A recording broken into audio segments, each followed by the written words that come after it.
오늘 부활절 세 번째 주일, 부활의 기쁨이 여러분들에게 넘쳐나는 그런 복된 삶이 되시기를 간절히 바랍니다.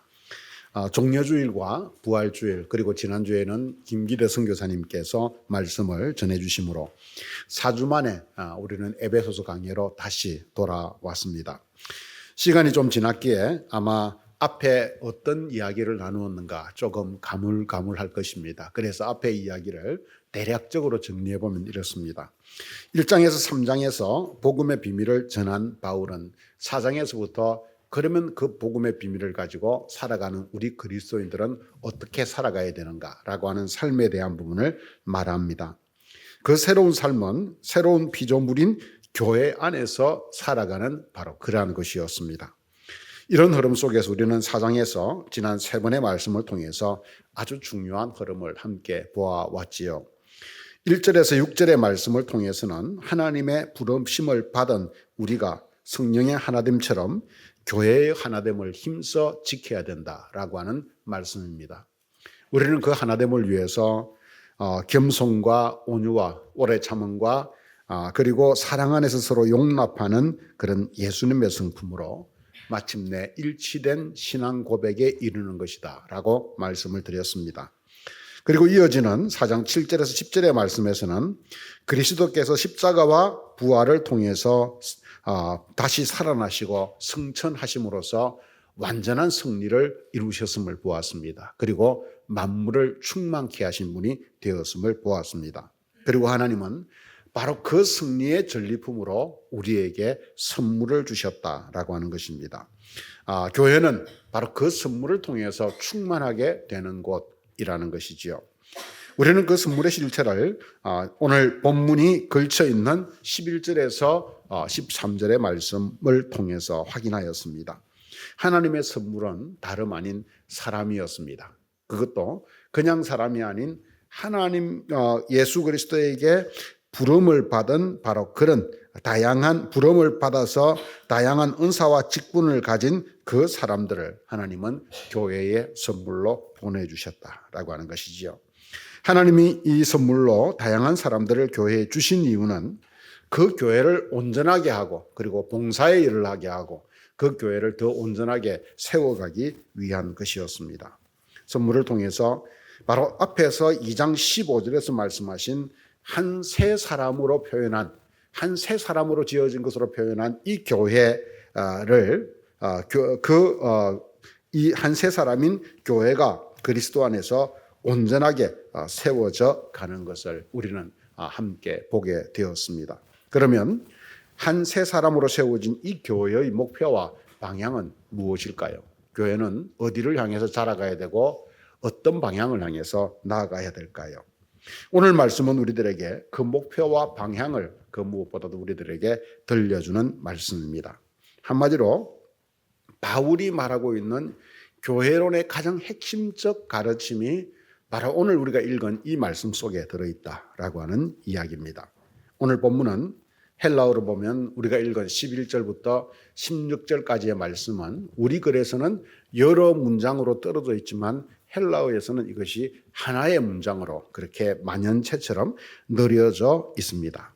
그래서 오늘 본문은 11절 12절에서 말씀하는 하나님의 선물인 사람을 통해서 그 세워지는 교회가 이어지는 13절과 16절의 말씀을 통해서 어떻게 나아가야 되고 어떤 목적을 가져야 되는가라고 하는 것으로 하나의 덩어리가 되어서 그렇게 이어져 있는 말씀입니다. 본문이 말하는 교회의 방향과 목적은 한마디로 이야기하면 성장에 있습니다. 본문 13절과 15절 그리고 16절의 말씀이 그것을 우리들에게 너무나 분명하게 보여줍니다. 먼저 13절 후반절의 말씀은 그리스도의 장성한 분량이 충만한 데까지 이르니라고 말씀합니다.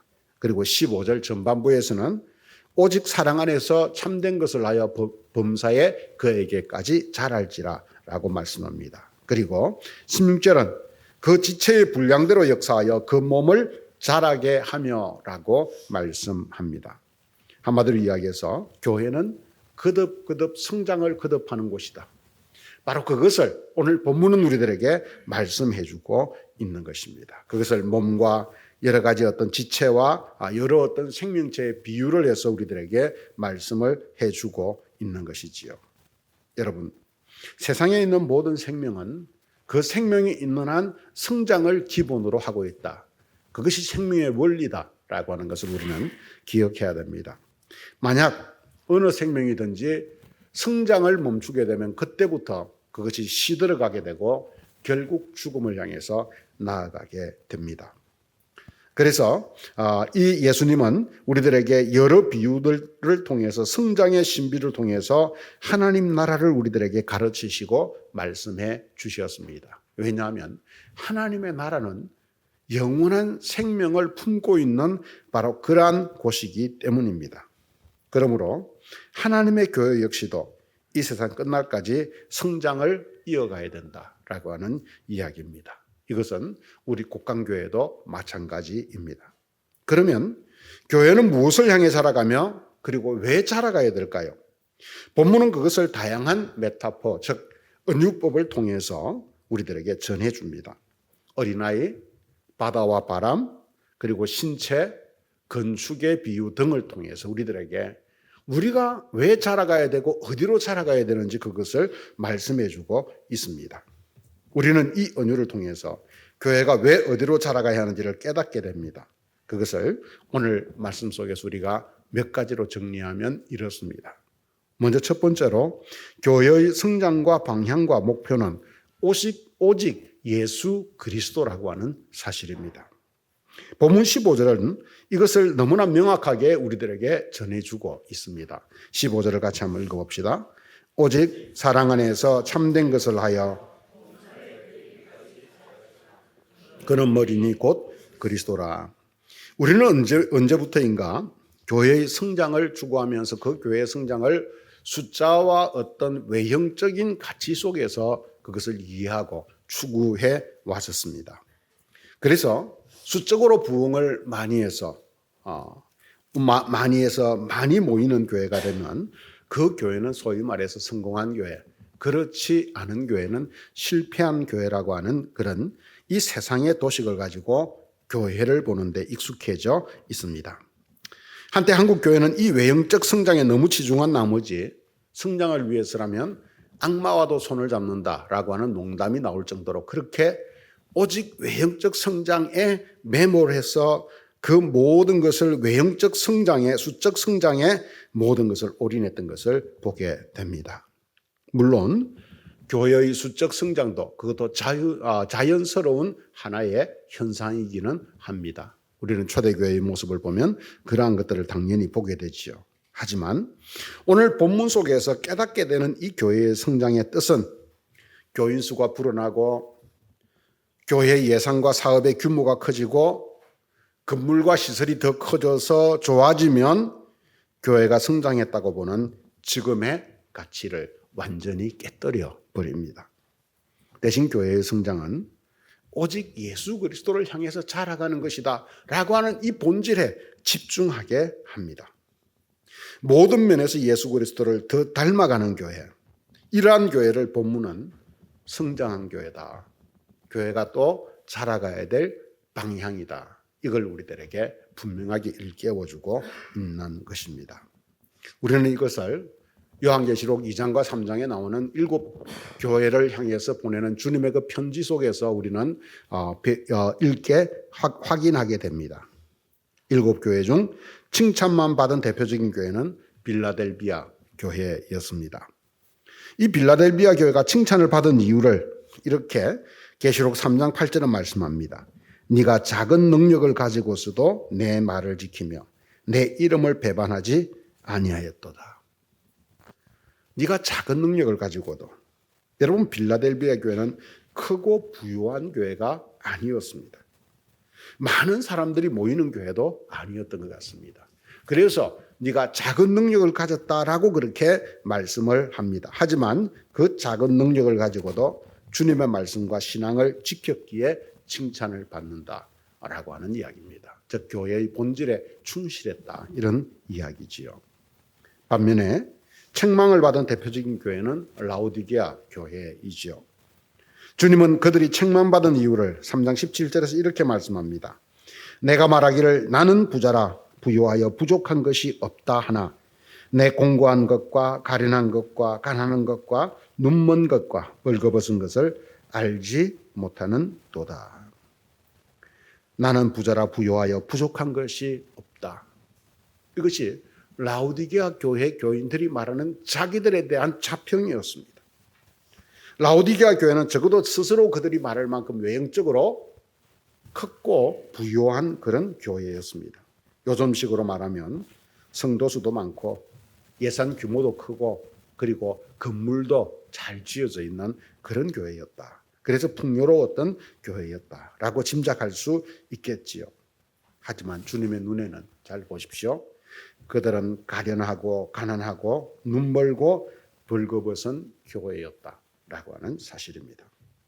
다시 말해서 그 교회는 외형적으로 성장했을지 모르지만 그 실상은 교회의 본질적으로는 예수 그리스도를 향해서 자라가지 못하고 그 예수 안에서 믿음을 지켜가는 일들을 감당하지 못했다라고 하는 이야기입니다. 여러분, 두 교회는 참 대조적입니다. 빌라델비아 교회는 작고 가난한 교회였습니다. 반면에 라오디게아 교회는 부요하고 그런 풍요로운 교회였습니다. 하지만 주님의 눈앞에서는 빌라델비아 교회는 칭찬을 받았고 라오디게아 교회는 책망만 받는 교회였다라고 하는 이야기입니다. 이 두 교회는 오늘 외형적 성장에 치중하는 우리들에게 큰 거울이 됩니다. 우리에게 중요한 것은 바로 주님 앞에 섰을 때 우리의 모습, 주님의 그 판단, 그 판결 거기에 있다라고 하는 이야기죠. 이처럼 교회의 성장은 외형적 성장이기보다는 내적으로 예수 그리스도의 장성한 분량에까지 자라가는 데 있습니다. 아무리 많은 사람이 모인 곳이라도 예수가 없으면 그곳은 세상의 모임입니다. 그러니까 반면에 아무리 작은 사람들이 모인 곳이라도 예수의 이름으로 모인 곳이면 그곳은 참된 교회입니다. 우리는 이 참된 성장을, 바른 성장을 이루어가는 교회가 되어야 되겠습니다.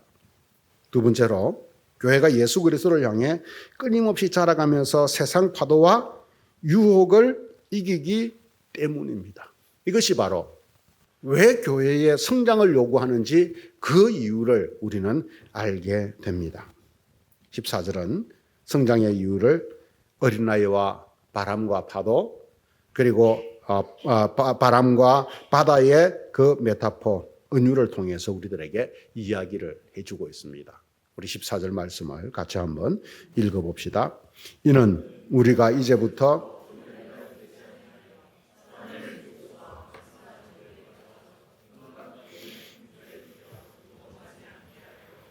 아멘.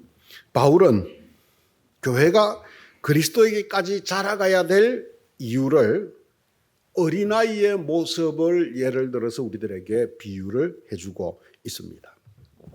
여러분, 이 세상 속에서 어린아이는 어떤 존재입니까? 어린아이와 어른의 차이는 무엇입니까? 그것은 바로 독립성입니다. 어린아이는 정신적으로, 경제적으로 모든 면에서 부모님으로부터 독립하지 못한 그런 존재이지요. 그래서 그 우산을 벗어나서 혼자 세상으로 나오는 순간 이 세상의 거친 비바람을 어린아이는 견딜 수가 없습니다. 세상을 이길 수 없지요. 그래서 오늘 말씀은 어린아이를 예를 들어서 말하면서 그래서 어린아이가 아니라 우리는 어른이 되어야 된다. 우리는 성장해 가야 된다. 바로 그것을 말씀하는 것입니다. 바울은 오늘 본문 속에서 이 세상을 거친 바람이 부는 바다의 비유를 하고 있습니다. 성경의 세계 속에서 바다는 흑암과 혼돈을 상징하는 바로 그러한 곳이었습니다. 천지창조 이야기 속에서도 세상의 혼돈과 흑암 속에 있는 상태를 거대한 바다의 물속에 잠겨 있는 상태로 우리들에게 말씀해 주고 있습니다. 땅이 혼돈하고 흑암 중에 있을 때 그때 하나님의 신은 수면 위에 운행했다라고 라고 창세기 2장은 1장 2절은 우리들에게 말씀을 해주고 있습니다. 무슨 이야기입니까? 주님이 이 세상을 창조하기 전에 이 세상은 혼돈과 흑암 속에 있는데, 무질서 속에 있는데, 그것은 물에 덮여 있는 상태, 바다 속에 잠겨 있는 상태, 바로 그런 것이었다라고 하는 이야기죠. 그래서 하나님이 천지를 창조할 때에 제일 먼저 빛을 만들고 난 이후에 두 번째로 하는 일이 무엇입니까? 궁창 아래의 물과 궁창 위의 물을 나눕니다. 혼돈으로 덮여 있던 그 땅을 질서로 나눕니다. 그리고 이 땅에서 땅과 바다를 또 한 번 나누어서 그 물을 나눔으로써 거기에서 이 혼돈과 흑암의 세상을 질서의 세상으로 바꾸어 놓습니다. 그래서 처음 세상은 물에 잠겨 혼돈과 흑암 속에 있었습니다. 그런데 하나님이 그 혼돈의 물을 위아래로 찢으시고 양옆으로 찢으시면서 질서의 세상을, 창조의 세계를 만드셨다. 이것이 바로 창조, 우리들에게 이 창세기에 나오는 창조 이야기가 우리들에게 들려주는 핵심적인 말씀입니다. 이것을 통해서 우리는 예수님의 행적을 한번 봅시다. 예수님은 풍랑이는 거친 바다를 걸어가기도 하셨고, 또 그 배 위에서 참 곤히 주무시기도 하셨고, 그러면서 중요한 것은 풍랑이일 때마다 그것을 당신의 말씀으로 이 흑암과 혼돈 공허 속에 있는 그 바다를 꾸짖고 잔잔케 하시는 모습을 우리들에게 보여줍니다. 이 이야기와 사실 창세기 이야기는 상통하는 것입니다.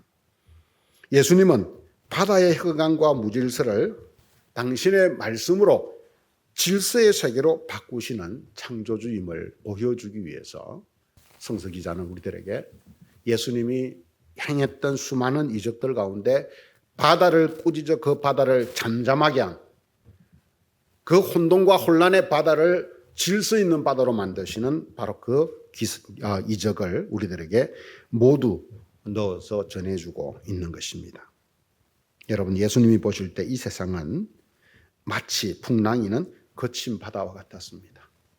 그러니까 주님은 그 풍랑이는 바다를 당신의 말씀으로 새롭게 그 잔잔하게 함으로써 지금까지 너희가 두려워하던 이 세상이, 혼돈과 흑암의 그 세상이 나를 통해서 새로운 질서의 세계로 바뀌는 것이 복음이다 라고 하는 것을 우리들에게 증거해 주고 있습니다. 오늘 바로 그것을 본문은 사람의 속임수와 간사한 유혹이 만든 세상의 온갖 교훈의 풍조, 즉 바람이라고 말합니다. 바울은 이 세상을 어떻게 비유하냐면 속임수와 간사한 유혹이 있는데 그것이 세상의 거대한 바람이 되어서 우리를 덮친다, 이런 이야기입니다. 우리를 떠밀어 갑니다. 그래서 예수님은 주기도문에서 우리 자신을 향해서 기도를 가르칠 때 우리를 시험에 들게 마시고 다만 악에서 구하소서라고 기도하게 하셨습니다. 여러분, 오늘 우리가 살아가는 이 세상은 파라다이스가 아닙니다. 오늘 우리가 살아가는 이 세상은 무질서이고 혼돈입니다.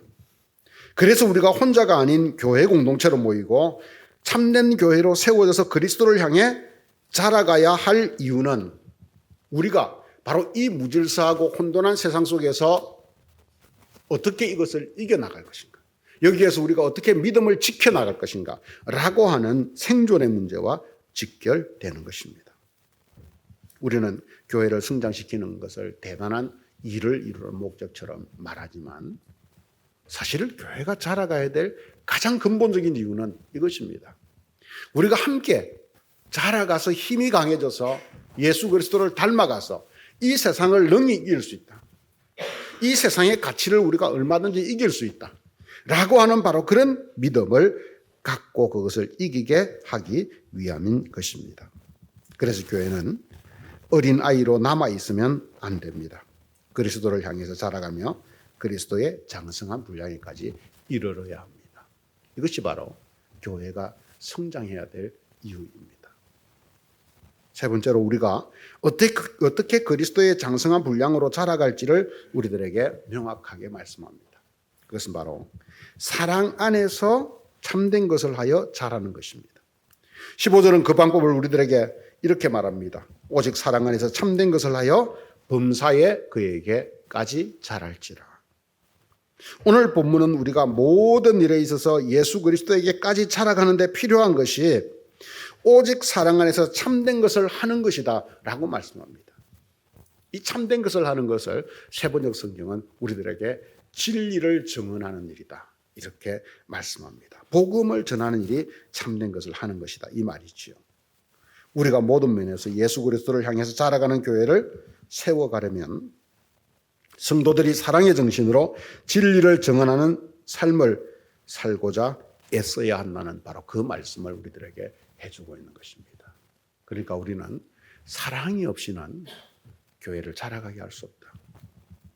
어떤 프로그램이 어떤 위대한 설교가 교회를 자라가게 하는 것이 아니라 우리 속에서부터 흘러나오는 그리스도의 사랑이 그 사랑이 교회를 자라가게 하는 법이다.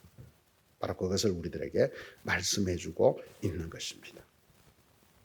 바울은 우리에게 바로 이 교회는 사랑을 먹고 자란다라고 하는 이 사실을 우리들에게 보여주면서 사랑장인 고린도전서 13장에서 이 사랑의 중요성을 우리들에게 이렇게 말씀합니다. 내가 사람의 방언과 천사의 말을 할지라도 사랑이 없으면, 내가 예언하는 능력이 있어 모든 비밀과 모든 지식을 알고 산을 옮길 만한 모든 믿음을 가지고 있을지라도 사랑이 없으면, 또 내가 내게 있는 모든 것으로 구제하고 또 내 몸을 불사르게 내줄지라도 사랑이 없으면 내게 아무 유익이 없느니라. 내가 아무것도 아니니라. 이렇게 말씀합니다. 성도와 성도는 그리고 교회는 사랑을 먹고 자라는 바로 그러한 곳입니다. 그러므로 교회의 성장은 서로를 사랑하며 진리를 증언하는 성도들의 일상을 통해서 이루어집니다. 우리가 열심을 내어서 교회를 지어도 사랑이 없으면 껍데기인 건축뿐입니다. 아무 소용이 없습니다. 아무 유익이 없습니다. 그래서 우리는 서로를 사랑하며 진리를 증거하는 삶으로 건물이 아닌 진짜 교회를 세워가야 되는 것입니다. 어떻게 하면 사랑으로 이 일을 섬겨갈 수 있을까? 어떻게 하면 사랑으로 우리 공동체 안의 사람들을 내가 더 섬길 수 있을까? 세울 수 있을까? 그러한 것들을 우리는 늘 보는 사람들이 되어야 하는 것입니다. 마지막 네 번째로 성도들이 모든 면에서 사랑으로 진리를 증언하며 성숙한 교회를 세워나가는 일은 우리의 노력을 넘어서 전적으로 머리 대신 예수 그리스도의 도우심만으로 가능하다라고 하는 이 말씀입니다. 본문은 마지막 절에서 이것을 우리들에게 분명하게 합니다. 16절 같이 한번 읽어볼까요?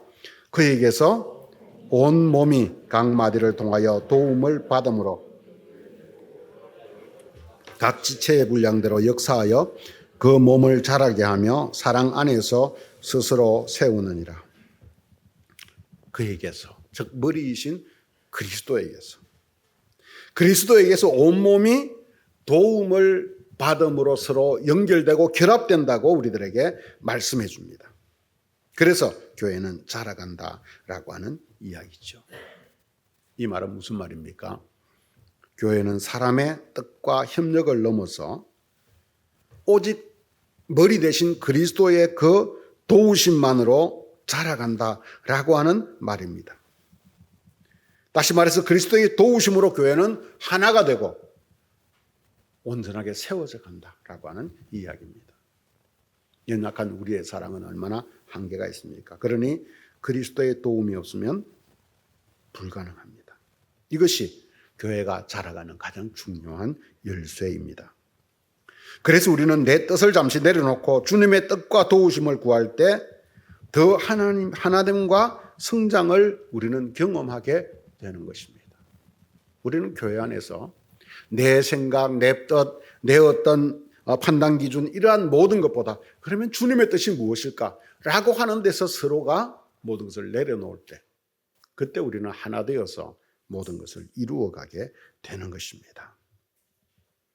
사랑하는 성도 여러분, 우리는 그리스도의 몸된 교회로 부름을 받은 사람들입니다.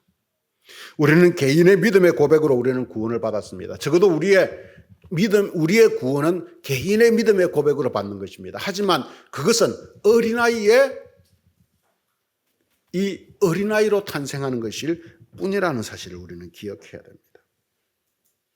우리가 신앙의 목적지인 그리스도 예수를 향해서 자라가는 것은 그 성장과 성숙은 나 혼자가 아니라 오직 교회 공동체를 통해서 이루어진다. 그래서 바울은 오죽하면 이 교회를 새 사람이라고, 하나님이 우리들에게 주신 새로운 피조물이라고 그렇게 이야기하기까지 하겠습니까? 그래서 우리는 자기 신앙이나 노력을 뽐내는 개인주의적인 왜곡된 신앙생활을 넘어서서 철저히 공동체적 신앙생활을 해야 되는 것입니다. 서로 소통하며 서로 사랑하며 그리고 주님께 도움을 구하며 우리는 나아갈 수 있는 그런 사람들이 되어야 합니다. 우리는 온갖 속임수와 간사한 유혹이 마치 거대한 거친 파도처럼 밀려오는 세상 속에서 살아갑니다. 그래서 때로는 우리는 그 파도를 보며 두려워하며 주저앉을 수도 있습니다. 때로는 우리가 시험에 들 때도 있습니다. 또 우리가 교회 공동체 속에서 그리스도를 향해서 성장해 가면 그 세파에 결코 하지만 우리가 교회 공동체 속에서 그리스도를 향해서 성장해 가면 그 세파에 결코 우리는 흔들리지 않습니다. 그러므로 우리는 서로 사랑 안에서 진리를 증언해야 하고 더 나아가서 오직 예수 그리스도의 도우심으로 자라가 마침내 예수 그리스도를 향해 사랑 안에서 자라가는 교회가 되어야 합니다. 저는 초등학교 4학년 때까지 아주 작은 바닷가 마을에서 살았습니다. 그 마을은 본 동네에서 고개를 넘어가면 5채 정도의 집이 띄엄띄엄 있는 아주 외딴지였습니다. 초등학교를 입학했을 때 바닷가이다 보니 어떤 날은 제 어린 몸으로 주체하기 힘든 바람이 불었습니다. 바람에 몸이 막 날려갔습니다. 지금 생각해보면 왜 그러지 않았겠나라고 하는 생각을 해보게 됩니다. 그런데 집으로 가는 길이 바닷가 낭떠러지 고갯길을 거쳐가야 하기에 선생님은 바람이 부는 날은 항상 혼자 가지 않고 둘씩 짝을 지어서 가도록 만들어 주었습니다. 즉 혼자면 바람에 날려가는데 친구와 함께 어깨동무를 하고 몸을 붙이니 그 바람도 그 어린 체구를 가졌던 우리가 이길 수 있었던 것입니다. 그때 저는 한편으로는 이런 좀 불편함을 없도록 빨리 어른이 되어보고 싶다. 바람이 나를 어찌할 수 없도록 내가 빨리 어른이 되어보고 싶다라고 하는 꿈을 꾸었던 적이 있습니다. 그래서 오늘 본문은 저의 인생 경험 속에서 아주 마음 깊이 와닿는 말씀입니다. 여러분 이제 교회 건축도 마무리 단계에 와 있습니다. 성전이 완공되어 가고 있습니다. 그러면 그것이 끝이 아니라 그것은 시작입니다. 그 안에서 이제 우리가 새 사람이 되어야 됩니다. 서로 사랑으로 서로를 격려하며 진리를 증언하며 그리스도의 도움으로 연결되어 온전한 교회로 성장해 가서 그리스도의 장성한 분량으로 자라가는 것이 우리의 남은 사명일 것입니다. 새 교회라고 하는 그 건물 속에 여러분 예수 그리스도의 모습을 가득 채워보십시다. 예수의 마음과 예수의 생각과 예수의 가치, 예수의 사랑을 채워보는 교회가 됩시다. 우리가 그렇게 바른 길로 갈 때 사람이 더 늘어나고 하는 것은 주님의 은혜 안에서 당연히 되어질 수밖에 없는 일입니다. 여러분 우리가 자라가지 못하면 우리는 시험에 빠집니다. 그러므로 오늘 저와 여러분들이 이제 우리 공동체가 그리스도 안에서 자라가는 교회, 그리스도의 장성한 분량으로 자라가는 것이 우리의 남은 사명이라고 하는 것을 오늘 잊지 말았으면 좋겠습니다. 사랑 안에서 그리스도를 향해서 살아가는 교회, 오늘 본문은 우리에게 이 꿈을 심어줍니다. 그런데 이 꿈은 더 이상 꿈이 아니라 그리스도를 향한 교회 성장으로 열매 맺는 바로 그러한 우리의 길입니다. 바로 이것을 통해서 우리 꽃강교회가 그리스도의 모습을 더 아름답게, 건물도 아름답게 지었지만 그것보다 더 우리의 모습이 아름다운 교회, 그런 교회로 세워갈 수 있는 저와 여러분들이 되시기를 주님의 이름으로 간절히 축원드립니다. 같이 기도하겠습니다.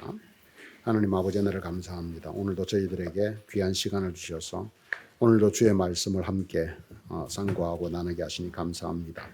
오늘도 이 말씀을 통해서 주님, 우리가 그리스도 안에서 자라가야 되는 교회의 성장은 예수 그리스도를 향해 자라가야 되고, 그리고 우리가 사랑 안에서 서로 사랑하면서 자라가야 되고 그리스도의 도움으로 자라간다는 사실을 배웠습니다.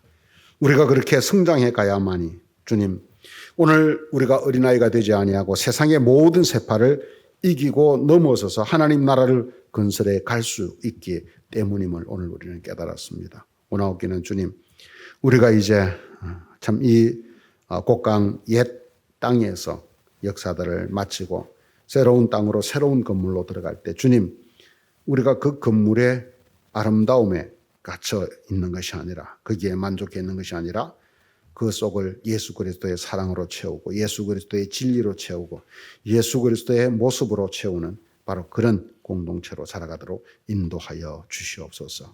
예수님의 이름으로 기도드렸습니다. 아멘.